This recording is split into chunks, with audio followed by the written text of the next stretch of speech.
वर्ष झाले पैसे दिलेत, आज येतो उद्या येतो म्हणाल्या आणि मला आल्या की नाहीच म्हणाल्या. पैसे देत असतानाच बाने चालणार नाहीत असं सांगूनच दिलं. आणि भाऊ तुम्हीच तर सही केल्या की.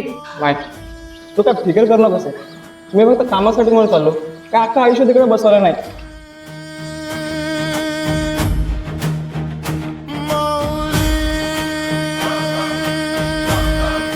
बाप मेल्यावर यायचा होतास, आता तुम्हाला वेळ भेटला का?